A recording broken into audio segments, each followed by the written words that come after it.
ፊልም ነበር ለማለት ሌላ ፊልም የሰራውን ብልጽግናን አንተስ የሰራኸው ፊልም ላለመሆኑ ምን ማስረጃ አለ? ካሜራ ደግነህ ጠመንጃ ሰራዊት አሰልፈህ ደግሞም አስረህ እንዲናገሩ ያደረካቸው ሰዎች ምን እንዲሉ ይጠበቃል? የታሰረ ሰው ደግሞም በዚህ አስሮ በሚረሽን መንግስት የተያዘ ግለሰብ ከምገደል ብሎ የታዘዘውን ነገር እንደሚናገር እየታወቀ አስሬ ያናገርኳትን ልጅ እመኗት ስትል ለአገዛዝ ማጨብጨብ መተዳደሪያቸው ያደረጉ ሰዎች ካልሆኑ በቀር ማን ያምናሃል የሚለውን ጥያቄ ሁሉ እንትወው። ብርቱካን አልተደፈረችም አልታገተችም የሚለውን ለማስተባበል ይህንን ያህል የደከሙት አገዛዙና ደጋፊዎቹ እኛ አስደፋሪም ደፋሪም አጋችም አሳጋችም አይደለንም ለማለት ነውን?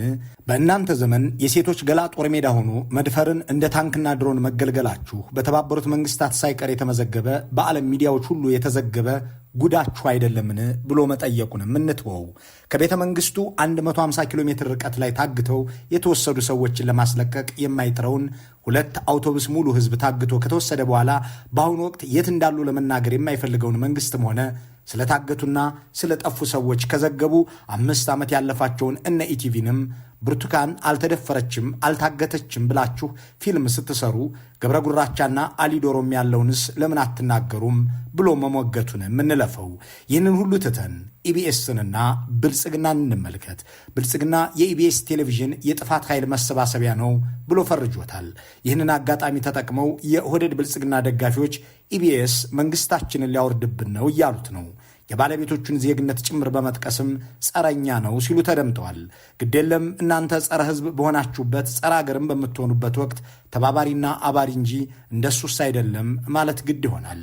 በእርግጥም ያን የጥፋት ዘመን አጋራቸውን ያ የጦርነት ፕሮፓጋንዳ ማሽናቸውን ያንን እንደ ኢቲቪ በደረቁ ሳይሆን በሞቀ ውሃ የሚላጨውን ያ አብይ የሚያደንቁት ሰው ባለቤት የሆነበትን ያ ልዩ ተሸላሚ እንዲሆን ተደርጎ በብልጽግና የተወደሰውን ባለቤቱ አማን ፍሳጽዮን ራሳቸው 15 ዓመት ሙሉ ስሰራ እንደ ብልጽግና ዕውቅና የሰጠኝ የለም ያሉለትን ያን በመቶ ሺህ ነዋሪዎችን የነቀሉትን አዳነች አቤቤን ኮስታራዋ የሥራ ሰው እያለ የሚቀልደውን ያን ከቤተ መንግሥት የበዓል ዝግጅት እንዲሠራ የሚጋበዘውን ያን ኢቢኤስ ቴሌቪዥንን በመንግሥት ጠላትነት መፈረጅ ቤት የማይመታ ነገር ይሆናል።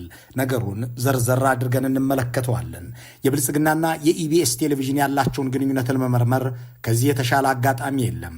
የቴሌቪዥን ጣቢያው መንግሥት ጦርነት ሲያምረው ፕሮፓጋንዳውን የሚያዳምቅ ገጽታ መገንበት የሚፈልጉ ባለስልጣናት ሲኖሩም ካሜራውን ይዞ የሚከተል አገዛዙ እልቂትን ሲያውጅ ስቱዲዮ ከፍቶ ሰላም ይሻላል ያሉ ሰዎችን የሚያወግዝ ለዚህ ሁሉ አድራጎቱም ቤተ መንግሥት ድረስ ተጠርቶ የሚሸለም የትኛውም የአገሪቱ የግል ሚዲያ ባልተፈቀደለት ቦታ ሁሉ የሚገኝ ቴሌቪዥን ነው።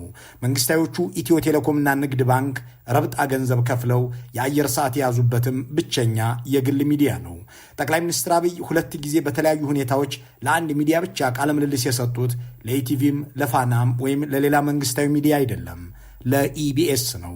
አዳነች አቤቤ 2 ጊዜ ቀርበው አፈናቃይ ሳይሆን ሩህሩህ፣ ሙሰኛ ሳይሆን ሐቀኛ ሆነው እንዲናገሩ ድራማ እየሰሩ ጭምርም ያቀረበው ኢቢኤስ ነው። ተመስገን ጥሩነህ ስቱዲዮ ድረስ ሄደው ያደነቁት ሌላ የግል ሚዲያ የለም። ዳንኤል ክብረት በዚህ ጣቢያ ላይ 7 ጊዜ ቀርበው ቃለመጠይቅ ሰጥተዋል። ቃለመጠይቅ መስጠት ብቻ ሳይሆን ጣቢያው የእሳቸውን መጽሐፍ እንዲገዛና ለሰራተኞቹም ለደንበኞቹም እንዲሰጥ ተደርጓል። ተቃዋሚዎች ታስረውና ተገድለው አገርም ጦርነት ውስጥ ሆና የሚካሄድ ምርጫ አይባልም እየተባለ በሚነገርበት ወቅት ብርቱካን ሚደቅሳ ቀርበው ታይቶ የማይታወቅ ምርጫ እያደረግን ነው የሚል ሽንገላ ያቀረቡት በዚሁ ቴሌቪዥን ነው።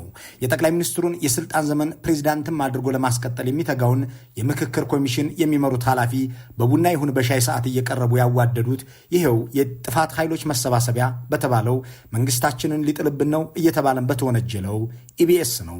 ዲና ሙፍቲ ጦርነትና ዲፕሎማሲን 1 ሰዓት ወስደው ቁጭ ብለው የተነተኑት ስለሺ በቀለ የህዳሴ ግድብን 1300 ሜጋዋት እንዲቀንስ ያደረገውን መንግስታዊ ትዕዛዝ ካስፈጸሙ በኋላ ምንም እንዳልተፈጠረ ቁጭ ብለው የተረኩት የመዝናኛ ፕሮግራም በሚል በቀረቡ ዝግጅቶች በዚሁ ጸረኛ ነው በተባለው ጣቢያ ላይ ነው።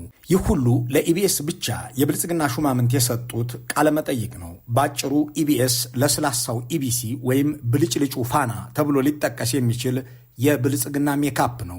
የኖሮቹ መሸፈኛ፣ የወንጀለኞቹና የወንጀሎቹ መደበቂያ ሜካፕ።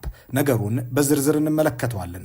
ከዚህ በተጨማሪም የኢቢኤስ ቴሌቪዥን ባለቤቶች ከአገዛዙ ባለሟሎች ጋር የቢዝነስ ግንኙነት እንዳላቸው ይነገራል። ከነዚህም ውስጥ